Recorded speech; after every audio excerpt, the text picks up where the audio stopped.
කෝමාරිකාවල කවුරුත් නොදන්න ඇත්ත කතාව දන්නවද? අද අපි කතා කරන්නේ ඒ ගැනයි. සුබ දවසක්.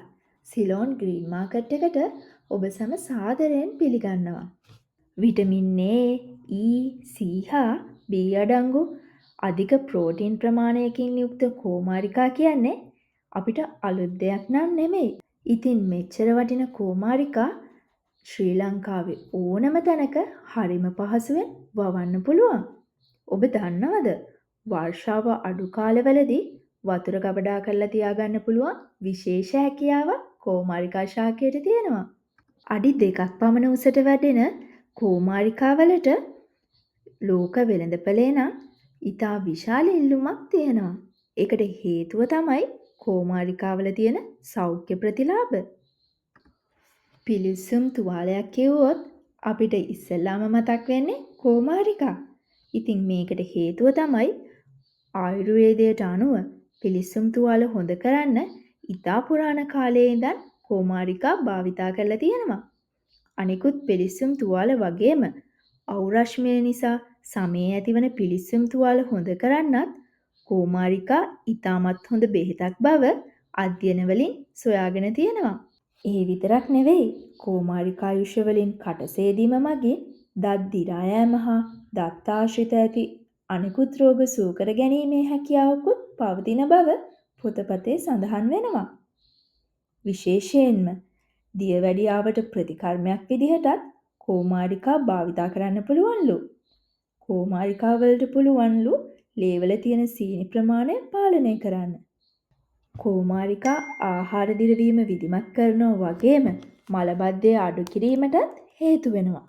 ඒ වගේම ඕනෑම සමක ආලේප කරන්න පුළුවන් කෝමාරිකා සමේ තෙතමනය රැකගන්න උදව් කරනවා වගේම උදාසීන සම ප්‍රාණවත් කරන්නත් හැකියාවක් තියෙනවා. කෝමාරිකාවල අඩංගු සමහර රසායන මගින් සමේ මෙලනින් වර්ණකය පැතිරී යාම පාලනය කර ශරීරයේ කළු පැහැති බව අඩු කර දීප්තිමත් සමක් ලබා දෙන බව අධ්‍යයන වලින් සොයාගෙන තියෙනවා.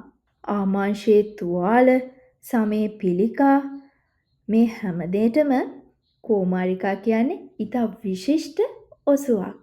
ඉතින් ඔබත් කෝමාරිකා ගහක් හිටවන්න කැමති නම් විශේෂයෙන්ම මතක තියාගන්න ඕන දේ තමයි හොඳින් ජලය බැස්ස යන තැනක කෝමාරිකා සිටවිය යුතුයි කියලා.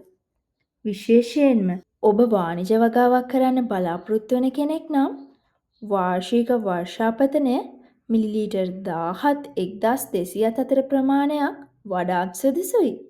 ඒ වගේම පැල රෝපණය කිරීමේදී පැල පේලි අතර පරතරය අඩියක් සහ පැල අතර පරතරය අඩි 2ක් වඩාත් යෝග්‍යයි. සිටුවීමේදී විශේෂයෙන්ම ශාකයේ හරිත කොටස පසෙන් ආවරණය නොවිය යුතුයි. සිටුවීමෙන් දින 4ක් ගත වන තුරු ජලය දැමීම නොකළ යුතු අතර හොඳ හිරු එළියක් ලැබීමෙන් වගාව ඉතාමත් සාර්ථක ලෙස වගා කරගන්න පුළුවන්. අධික ලෙස ජලය යෙදීම මුල්කුණු වීමට හේතු වන නිසා ජලය යෙදීම සහ සූර්යාලෝකය හොඳින් වැටීම ඉතාමත් වැදගත්.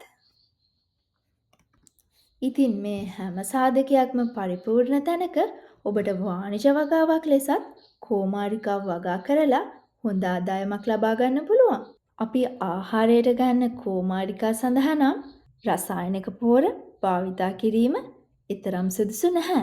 ඉතින් කාබනික පොහොර වලින් හොඳ සාරවත් වගාවක් පහසුවෙන් ලබා ගන්න පුළුවන්. කෝමාරිකා කියන්නේ අමුත්තන් වෙත ප්‍රණීත පානයක් ලෙස පිළිගන්වන්න පුළුවන් ඉතා වටිනා ඖෂධීය ඔසුවක්.